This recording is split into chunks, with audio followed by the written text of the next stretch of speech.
예, 오늘 설교의 제목이요. 거룩한 역설 기쁨입니다. 꽃이 참 예쁘게 피어 있는데 목요일 성경 공부 제가 계속 하잖아요. 지난주는 아니고요. 지난주는 이제 봄 소풍을 갖고 저는 총회이기 때문에 참석을 못했는데 그 한 달 전쯤에 그 교수 전철민 교수라는 교수님이 계십니다.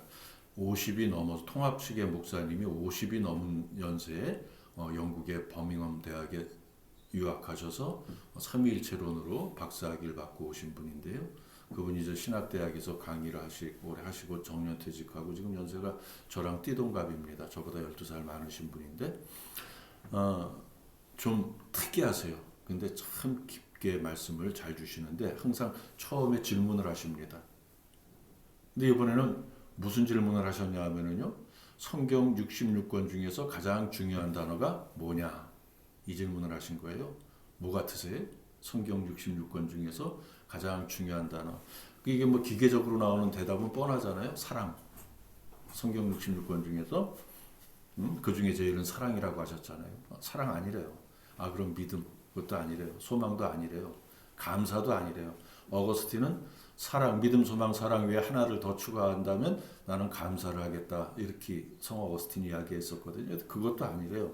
뭔가 막 이제 뭐 우리 회원들이 다 목사고 권사고 사모고 그런데 웬만한 단어가 다 나와도 아니라고 하시니까 야 이거 속된 말로 단체 멘붕에 빠져갖고 서로 얼굴 쳐다보면서 뭘까 하다가 교수님이 주신 힌트로 어렵게 찾아낸 대답이 바로 기쁨이었습니다. 왜 기쁨이 성경 66권 중에서 가장 중요하다고 하냐? 기쁨이요? 교수님은 기쁨이 성경은 물론이요, 우리의 신앙생활에서도 가장 중요한 단어다라고 말씀하십니다. 그 설명을 들으니까 이해가 됩니다. 그래서 제가 성령의 9가지 열매를 이제 쭉 설교하려고 하면서 첫 번째로 이 기쁨에 대해서 말씀을 드리려고 하는 건데요. 기쁨이야말로 가장 소중한 인생의 덕목입니다. 예컨대 우리가요 믿음을 인정받아서 이제 천국에 갔습니다. 육신의 삶을 다 마친 후에 천국에 갔어요. 근데 천국에 사랑도 있고 감사도 있습니다. 뭐 다 있을 게 다 있는데 만약에 거기에 기쁨이 없다면 다시 말해서 천국 시민들의 삶이 기쁘지 않다면 그냥 심드렁하고 있다면 그건 그곳이 진정한 천국이 있느냐 그것이죠. 기쁨이 있기 때문에 천국이라는 겁니다. 그러니까 삶이 아무리 힘들고 어려워도요, 우리 내면의 기쁨을 잃지 않는다면 우리는 얼마든지 믿음을 지키고 천국 소망을 품을 수 있다는 말이 되기도 하죠. 오늘 우리가 살고 있는 이 세상은요, 우리에게 끊임없이 증명하라고 요구합니다. 그래서 이준석이 유튜브에 나와서 직접 시연회가 하버드대에 접속해갖고 성적 증명서, 졸업 증명서 다 이렇게 보여주니까 며칠 잠잠하더니 그게 또 조작이었다고 또 그럽니다. 안 믿습니다. 계속 끊임없이 증명하라 그러고. 증명해야 가치 있는 인생. 얼마나 가졌는지, 얼마나 성공했는지, 얼마나 행복한지 눈에 보이는 지표로 증명해야 그것을 가치 있는 인생이라고 하면서 어떤 때는 눈에 보여줘도 그걸 믿지 않기도 하고요. 그러니까 우리는 조금만 부족해도 불안해합니다. 남들보다 조금만 뒤처지면 바로 근심이라는 늪에 빠지기도 합니다. 그래서 내 자식 조금 더 잘 키워보겠다고 강남으로 막 하기도 하잖아요. 근데 본문에서 사도 바울은 도저히 이해할 수 없는 선언을 하는 겁니다. 오늘 본문을 우리가 먼저 함께 읽어보겠습니다. 시작. 근심하는 자 같으나 항상 기뻐하고 가난한 자 같으나 많은 사람을 부유하게 하고 아무것도 없는 자 같으나 모든 것을 가진 자로다. 이 말씀은 단순한 위로나 어떤 긍정의 힘을 의미하는 말씀이 아닙니다. 이것은 그리스도인만이 누릴 수 있는 아주 거룩한 역설입니다. 바울은 자신을 근심하는 자 같으나 항상 기뻐한다고 표현합니다. 이 근심은 단순한 감정이 아닙니다. 근심은 미래에 대한 두려움과 현재의 무력감이 결합된 상태입니다. 뻔히 앞으로 무슨 일이 닥칠 것 같은데 내가 지금 아무것도 할 수 없어. 이거 어떻게 하지? 하는 마음. 그래서 구체적으로 근심은 세 가지의 모습으로 우리에게 나타납니다. 먼저 근심은 통제할 수 없는 것 앞에 생깁니다. 어떤 일이든 우리가 통제할 수 있을 때는 불안하지 않습니다. 앞으로 무슨 일이 닥쳐도 그까짓 거 얼마든지 내가 감당할 수 있어. 내가 뭐 벌금이 좀 많이 잘못이라도 나와도 아유 그건 뭐 그냥 내면 되지 뭐 얼마든지 감당할 수 있어. 그러면 근심하지 않습니다. 그런데 나에게 추징금이 한 2억 정도 떨어질 것 같은데 내 돈이 지금 1,000만 원밖에 없어? 그럼 근심하게 되겠죠. 내일 모레 뭐 월세 내야 되고 뭐 해야 되고 뭐 해야 되는데 지금 가진 돈이 없어? 그럼 근심하게 되겠죠.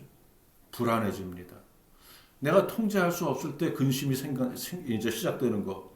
질병 그렇습니다. 경제적인 문제 그렇습니다. 자녀의 문제 그렇습니다. 인간관계요, 미래에 대한 불확실성 등등 모든 것을 내 마음대로 할 수 있는 영역에서 벗어나 있을 때, 내 마음대로 할 수 없을 때, 그때 근심하게 됩니다. 그러나 보세요. 예수님 마태복음 6장 27절에서 이렇게 말씀하셨거든요. 너희 중에 누가 염려함으로 그 키를 한 자라도 더할 수 있겠느냐. 이 말씀이 근심의 본질을 정확하게 드러냅니다. 근심과 염려는 뭐 사촌간의 그런 단어죠. 근심은요 아무것도 긍정적으로 바꾸지 못하게 하면서 이 마음만 복잡하게 만드는 그런 부정적인 감정입니다. 그러나 우리가 근심하는 이유는요 우리가 능력이 없어서가 아니라 하나님께 맡기지 않아서일 때가 더 많습니다. 또 근심은 비교해서 커집니다. 근심은 혼자 있을 때보다 비교할 때 더 커진다는 말은 다른 사람은 잘 되는 것 같고 나는 뒤처지는 것 같을 때 그때 근심도 더 깊어지게 된다는 거죠. 그래서 로마서 14장 17절이 말합니다. 하나님의 나라는 먹는 것과 마시는 것이 아니요 오직 성령 안에 있는 의와 평강과 희락이라. 이 희락이 기쁨이잖아요. 기쁨은 비교에서 오지 않습니다. 기쁨은 관계에서 옵니다. 하나님과의 관계가 바로 서 있으면 비교에서 오는 근심은 점점 더 힘을 잃게 됩니다. 그러기에 근심은요 하나님을 온전히 바라보지 않을 때 더 깊어지게 되는 겁니다. 근심이 가장 깊어지는 순간은요 상황이 나빠질 때가 아니라 하나님이 보이지 않을 때입니다. 베드로가 무리를 걸을 때를 생각해 보세요. 주님을 바라볼 때는 걸었잖아요. 몇 발자국 걸어갔잖아요. 근데 바람과 파도를 보는 순간 빠지기 시작한 겁니다. 근심은 상황이 커서 생기는 게 아니라 하나님이 작아 보일 때 생기는 겁니다. 그럼 우리는 근심을 어떻게 처리해야 됩니까? 근심을 없애라고 애쓰지 마세요. 성경은 근심을 없애라고 말하지 않습니다. 대신 이렇게 말합니다. 너의 염려를 다 주께 맡기라. 이는 그가 너희를 돌보심이라. 아멘. 근심을 해결하는 방법은 근심을 붙잡고 있는 게 아니라요. 하나님께 맡기는 겁니다. 베드로의 말씀에서 왜 바울이 근심하는 자 같으나 항상 기뻐한다라고 말했는지 이게 이해할 수 있게 되는 겁니다. 물론 베드로서는 베드로가 썼고 오늘 말씀은 바울이 썼지만 여기서 이렇게 서로 같은 사도들이니까요. 볼 수 있는 겁니다. 그는 근심이 없어서 기뻐한 게 아니었습니다. 누가요? 바울이요. 근심을 하나님께 맡겼기 때문에 기뻐할 수 있었던 겁니다. 그래서 그의 상황은 근심 속에 있었지만 영혼은 기쁨 가운데 있을 수 있었던 겁니다. 우리도 마찬가지입니다. 근심이 사라져야 기뻐하는 게 아니라 근심을 주님께 맡길 때 맡겨버린다는 표현이 좀 이상하죠. 주님께 온전히 올려드릴 때, 맡길 때 비로소 우리는 근심하는 자 같으나 항상 기뻐하는 사람으로 살아가게 되는 겁니다. 근데 그게 말처럼 그렇게 쉽나요? 실제로 바울의 인생은 근심투성이었습니다. 고린도후서 11장 23절 이하의 말씀을 보면은요, 그는 복음을 선포하다가 붙잡혀서 옥에 갇혔잖아요. 40에서 하나 감한 매를 5번이나 맞았습니다. 3번 태장으로 맞고 1번 돌에 맞고 3번 파선당하고 일주야를 깊은 바닷속에 있기도 했고 헐벗고 목마르고 굶주림 이런 거는 뭐 다반사였습니다. 강도의 위험도 있었고 강의 위험도 있었고 뭐 여러 가지 또 믿던 사람들에게 배신을 당하기도 했고요. 어디 바울만 그랬겠습니까? 우리의 삶도 만만치 않습니다. 복음을 전하다가 당한 고난은 아니지만 우리도 자녀의 문제, 건강의 문제, 미래에 대한 불확실성, 기타 등등 늘 근심하는 삶을 살고 있잖아요. 하지만 바울은 근심 안에서 항상 기뻐한다고 합니다. 어떻게 이런 일이 가능할까? 그것은 기쁨이 상황이 아닌 그리스도 안에 있는 것이기 때문에 그렇습니다. 바울의 마지막 책인 빌립보서 4장 4절을 보세요. 주 안에서 항상 기뻐하라. 내가 다시 말하노니 기뻐하라. 아멘. 기록을 통해서 이 바울이 빌립보서를 쓰던 때의 당시를 묘사해 보면은 그때가 아마 주 61년경이었을 겁니다. 세계의 한 중심이었던 로마의 감옥에 갇혀 있었습니다. 물론 자료를 보면 감옥이 아닌 안가라는 말도 있습니다. 가정집에 머물렀다 그런 기록도 있는데 어쨌든 그래도 손목이나 발목 중에는 쇠사슬이 채워져 있었을 것이고요. 쓸 수 있는 공간도 지극히 제한적이었고 만날 수 있는 사람도 제한적이었어요. 그렇다면 그것은 감옥과 다름없는 곳이죠. 햇빛이 들어오지 않는 차가운 감방, 언제 재판이 열릴지, 어떤 판결이 날지, 아니 언제 처형 명령이 내려질지 알 수 없는 불확실한 그러한 나날들이 이어지고 있었습니다. 이런 상황 속에서 바울은 여러 편지를 썼습니다. 이걸 옥중서신이라고 말하는데요. 빌립보서가 마지막 옥중서신이죠.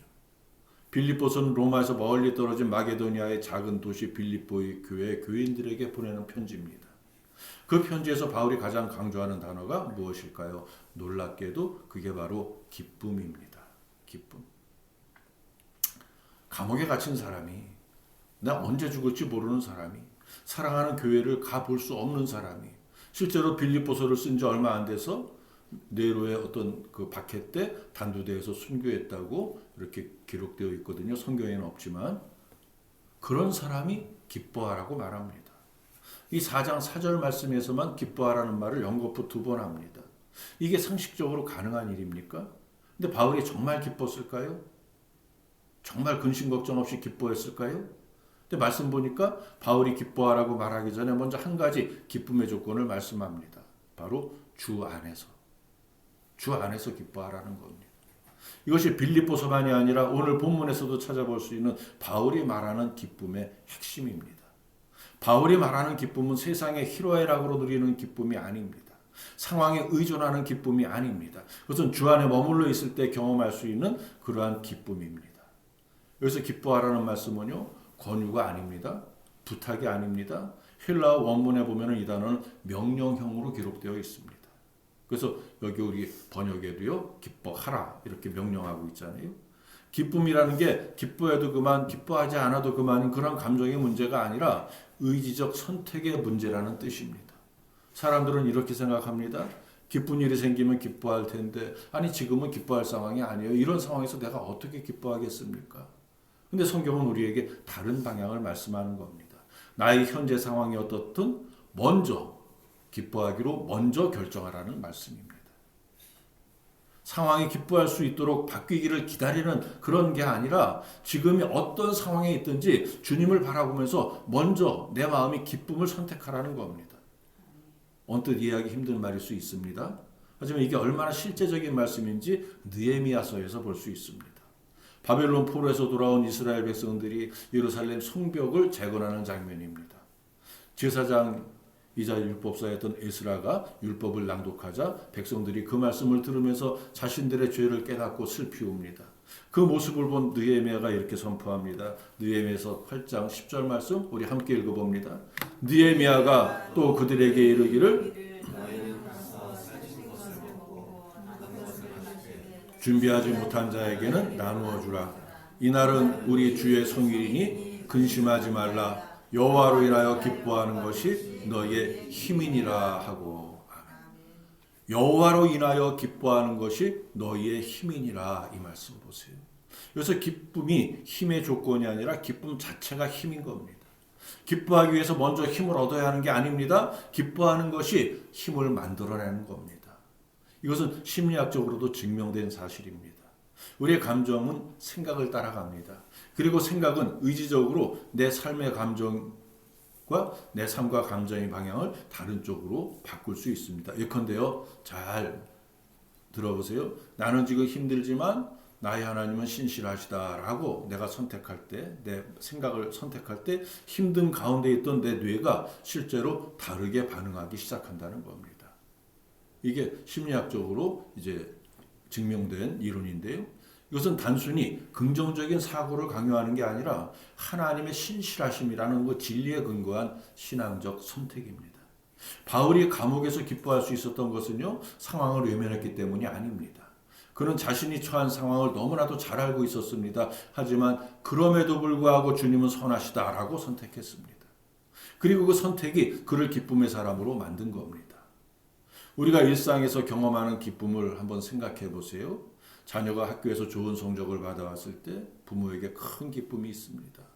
내 아들이 대학에 붙었을 때 참 큰 기쁨이 있겠죠. 내 아들이 서울대에 붙었습니다. 얼마나 더 크게 기쁘겠습니까? 오랫동안 공을 들여온 일이 성사되었을 때 기쁘죠. 또 오랫동안 그리워하는 사람을 만날 때 이런 기쁨도 아주 소중한 그 진짜 기쁨이라고 할 수 있습니다.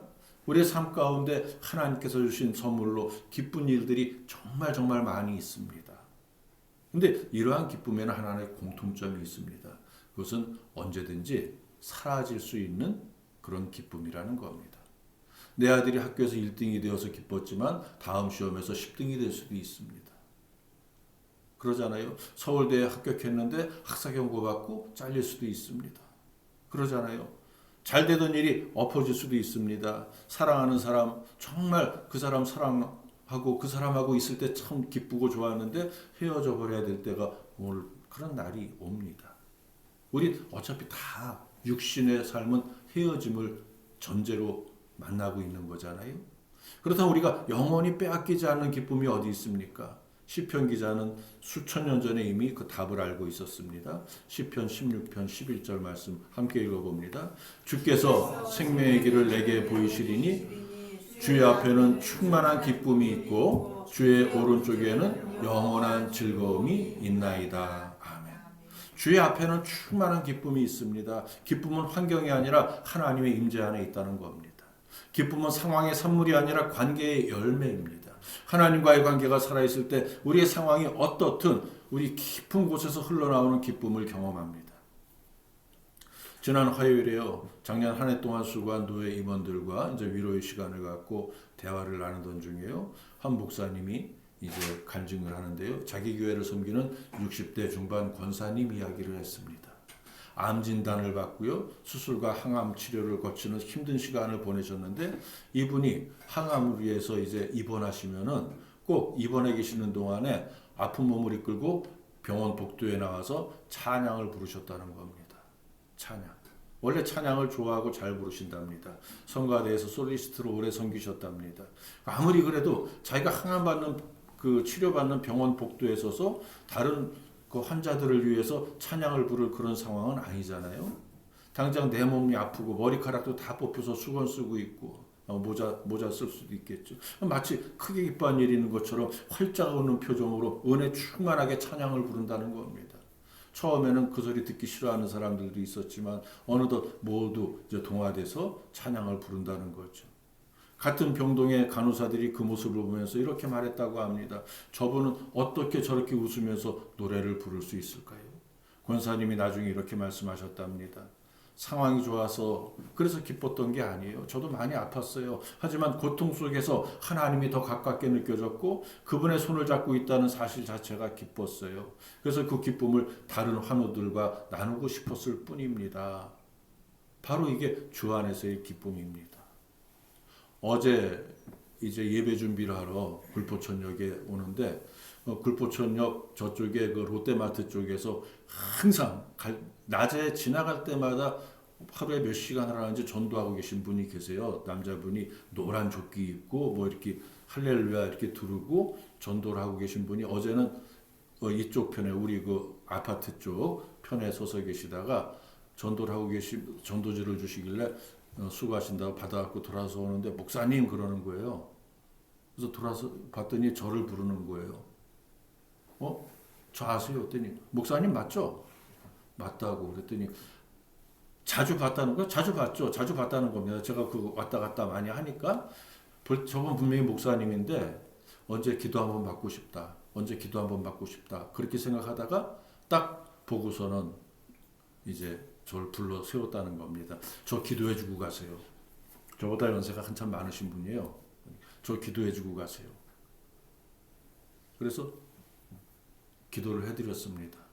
근데 그분이 간증이 자기가 거기서 노방전도를 하기 시작한 게 파수대 그리고 또 뭐 이상한 이단 단체들이 그 굴포천 사거리를 장악하고 있길래 이거 하나님의 땅에 이러면 되겠나 해갖고 자기가 나와서 확성기 틀어놓고 전도를 시작한 거랍니다. 그래서 이제 다 물러갔답니다. 근데 하던 길이라 안 멈추고 계속하고 있답니다. 다 은퇴했고 그 교회도 은퇴했고 그쪽에 구리포천역의 금남교회라는 교회인데 교회는 있는데 자기는 은퇴했고요. 그리고 뭐 계속 그렇게 전도 생활 하루 종일 아침에 나와서 저녁까지 전도한답니다. 그러면서 자기가 이 생활이 너무너무 기쁘다고요. 그래서 오늘은 목사님한테 기도받아서 더 힘이 나고 너무 기쁘다고 그렇게 고백하는, 그래서 같이 은혜를 나누고 이제 제가 부지런히 교회로 왔던 어제 실제 그런 일이 있었습니다. 그러면서 오면서 생각했어요. 아, 내가 진짜 언어 행실을 조심해야겠구나. 사람들이 나를 보고 목사인 줄 아는구나. 길거리에 지나가는 거 보면서도. 바울이 고린도 교회에 보낸 오늘 본문도요, 기쁨이 환경의 산물이 아니라 관계의 열매인 것을 증명합니다. 우리가 주님과 연결되어 있다면 상황은 우리를 못 건드립니다. 잠시 근심하게 할지는 몰라도 우리 영혼 깊은 곳의 기쁨은 없애버릴 수 없습니다. 이것이 바로 세상이 이해할 수 없는 그리스도인의 신비입니다. 본문이 이어지잖아요. 가난한 자 같으나 많은 사람을 부유하게 하고. 세상의 논리는요, 내가 넉넉해야 남을 나누어 줄 수 있다는 겁니다. 남에게요. 하지만 하나님 나라의 경제학은 세상과 다릅니다. 누구도 자기가 가진 돈이나 지위로 자기를 부여할 수 있게 하는 게 아닙니다. 우리 안에 있는 복음의 보화로 사람을 살릴 수 있습니다. 고린도후서 8장 9절 말씀 보세요. 우리 주 예수 그리스도의 은혜를 너희가 알거니와 부요하신 이로써 너희를 위하여 가난하게 되심은 그의 가난함으로 말미암아 너희를 부요하게 하려 하심이라. 아주 역설적인 말씀이잖아요. 예수 그리스도는 본래 부요하신 분입니다. 이 부요함은 단순히 물질만을 의미하는 게 아닙니다. 하나님의 영광, 하나님의 권세, 하나님의 존귀, 하나님의 완전한 그 모든 것을 가지신 분이 성자 하나님이신 예수 그리스도라는 겁니다. 예수님은 전혀 부족함이 없으신 분입니다. 근데 그분이 스스로 가난해지셨습니다. 하늘의 영광을 다 내려놓고 이 땅에 오셨잖아요. 그래서 십자가까지 지셨습니다. 이것은 어떠한 강요로 이루어진 일이 아니라 너희를 위하여라는 그런 목적이 있는 선택이었습니다. 복음은 하나님이 우리를 위해 내려오신 사건입니다. 복음의 결과로 예수님의 가난은 우리의 부요함이 되었습니다.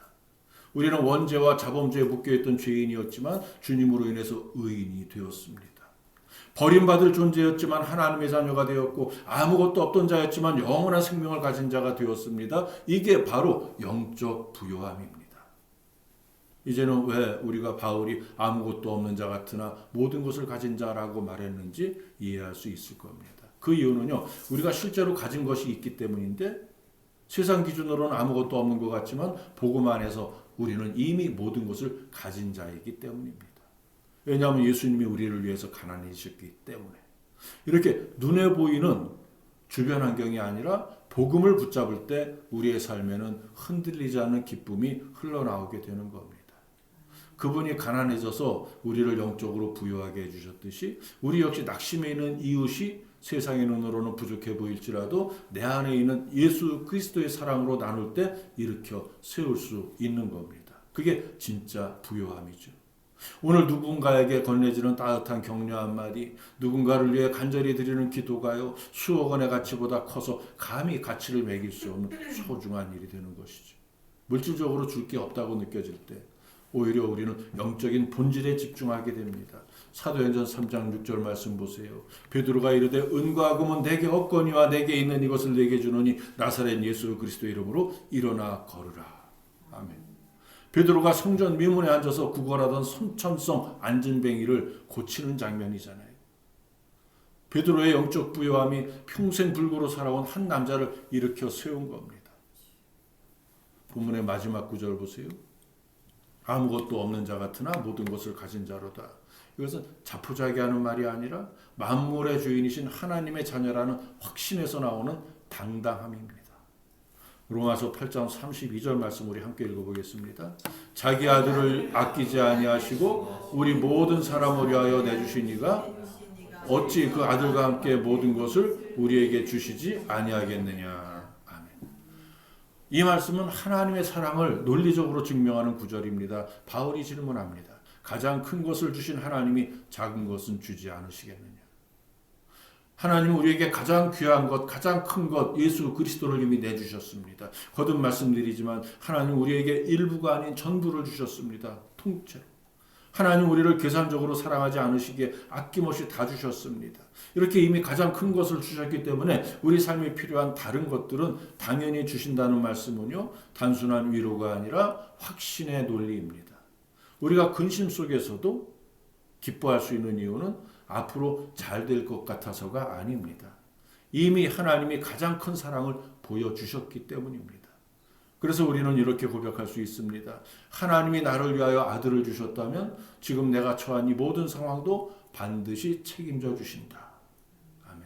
이 믿음이 있을 때 근심이 줄어들고 기쁨이 살아나기 시작한다는 그 귀한 사실을 꼭 믿으시기를 소원합니다. 그렇다면 우리는 아직 받지 못한 것 때문에 불안해할 사람들이 아닙니다. 이미 받은 은혜로 인하여 기뻐해야 할 사람들입니다. 손에 준 것이 너무 없다 보니까 인생의 패배자가 된 것처럼 생각할 때가 있습니다. 통장 잔액도 한 푼 남아있지 않고 내 이름으로 된 집 한 칸도 없고, 그럼 더 위축받게 됩니다. 그러나 분명히 기억하세요. 세상을 창조하신 분이 우리의 아버지이십니다. 세상을 만들어주시고 만사전에 우리를 예비하고 택해주시고 심지어 아들까지 내어주신 분이 우리에게 필요한 것을 공급해 주시지 않으시겠느냐 하는 겁니다. 당연히 공급해 주시죠. 그러게 그리스도인은 단순히 소유하는 자가 아니라 소유한 것을 누리는 자입니다. 하나님이 주신 자연을 누리고 하나님이 만들어주신 공동체 안에서 서로 교제하며 서로 사랑을 나누며 그 공동체를 누리고 영생을 누립니다. 세상은 소유의 크기로 승패를 나누지만 우리는 존재의 가치로 승패를 나눕니다. 결정합니다. 오늘 우리는 본문의 짧은 한 구절의 말씀을 통해서 우리 인생의 거대한 지도를 다시 한번 그려봤습니다. 역설적, 거룩한 역설. 지금도 근심하고 계십니까? 그 근심 너머에는 주님의 기쁨을 붙드세요. 우리가 기쁨을 만들어내는 게 아닙니다. 예수님의 기쁨이 우리 안에 들어오는 겁니다. 포도나무와 가지의 비유를 생각해 보세요. 가지가 열매를 맺으려면 어떻게 해야 됩니까? 아무것도 할 필요 없습니다. 가지는 그냥 있으면 됩니다. 꺾여져 나가지 아니하고 잘려져 나가지 아니하고 나무에 그냥 붙어 있으면 됩니다. 나무의 생명이 가지로 흘러가면서 자연스럽게 꽃이 피고 열매가 맺어지는 것이죠. 기쁨도 마찬가지입니다. 우리가 예수님 안에 머물 때 그분의 기쁨이 우리 안으로 흘러 들어옵니다. 우리가 스스로 만들어내는 기쁨에는요, 한계가 있습니다. 아무리 기뻐도요. 우리의 의지력도 우리의 긍정적인 사고도 결국은 바닥을 드러내기 마련입니다. 그러나 예수님에게서 흘러오는 기쁨은요, 마르지 않는 샘과 같습니다. 그분은 어제나 오늘이나 영원히 동일하시기 때문입니다. 이 자리에 지금 정말 지쳐있는 분이 계실 수 있잖아요. 기뻐하라는 말이 오히려 부담으로 느끼는 분이 계실 수 있잖아요. 나는 지금 너무 힘들고 지쳐서 도무지 기뻐할 여력이 없어요 하는 분이 계시다면 오늘 말씀이 특별히 그분을 위한 말씀인 것을 믿으시기 바랍니다. 기쁨은 우리의 노력으로 만들어내야 되는 게 아니라는 것. 주님 앞에 나와 주님 안에 머무르면 주님의 기쁨이 우리 안에 흘러 들어온다는 겁니다. 오늘이 4월 마지막 주일이잖아요. 제가 굉장히 제 처한테 미안한 게 어제도 혼자서 그 얘기하더라고요. 올해는 벚꽃도 못 보고 진달래도 못 보고 아무것도 못 보고 다 져가는데 창밖을 보면은 봄이 한창입니다. 인천 대공원, 호수공원, 원미산 등등. 저는 뭐 목사님들하고 다니면서 꽃도 좀 보고 그랬는데 저 사람은 집에만 있으니까. 예. 우리 주변에 봄꽃 명소에 가면 많은 종류의 꽃이 아름답게 피어 있습니다. 나무가 푸르러지고 숲속에서 새소리가 들립니다. 하나님은 봄의 절정 속에서도 우리에게 메시지를 보내고 계십니다. 이 말씀 함께 읽어볼게요. 이사야 55장 12절. 너희가 기쁨으로 나아가며 평안히 인도함을 받을 것이요 산들과 언덕들이 너희 앞에서 노래를 말하고 들의 모든 나무가 손뼉을 칠 것이며. 이 말씀은요, 포로 교환을 선포하는 장면에서 나오는 말씀이거든요. 70년간의 바벨론 포로 생활을 끝나고 고향으로 돌아가는 이스라엘 백성들입니다. 그들이 돌아가는 길이 어떤 길이었겠습니까? 고생스러운 여정이었겠죠. 물론 포로로 끌려온 사람들은 거의 다 많이 죽었고 그 2세들, 바벨론에서 태어난 2세들이 이제 부모의 고향을 찾아서 가는 이런 사람들이 더 많이 있었습니다만 어쨌든 고향으로 돌아가는 겁니다. 바벨론에 남아있는 사람들도 있었고요. 또 고향으로 돌아가는 그 길, 이사야는 그 길을 기쁨으로 나아가는 길이라고 말씀합니다. 산들이 노래하고 나무들이 손뼉치는 길이라고 말씀합니다. 이게 오늘 우리의 모습이기도 합니다. 우리는 아직 목적지에 도착하지 않았습니다. 아직 이 세상에서 나그네로 살고 있습니다. 그러나 우리는 기쁨으로 나아가는 사람들입니다. 목적지가 분명하기 때문에 그렇습니다. 우리를 인도하시는 분이 신실하기 때문입니다. 결론입니다. 자신이 너무 가난하고 초라하다고 생각합니까? 당신 안에 있는 예수 그리스도께서 이미 누구든지 다 사줄 가장 큰 부요함이라는 사실을 믿으시기를 소원합니다. 아무것도 손에 준 것이 없어서 불안하십니까? 만물의 주인이신 하나님이 우리의 아버지이심을 신뢰하시기를 소원합니다. 우리가 이 역설의 신앙으로 견고하게 무장할 때 세상은 절대로 우리를 굴복시킬 수 없습니다. 근심 속에서 노래하고 가난 속에서 나누며 무소유 속에서도 당당한 우리의 모습을 보면서 세상은 하나님께서 함께 살아계신다는 사실을 목격하게 될 겁니다.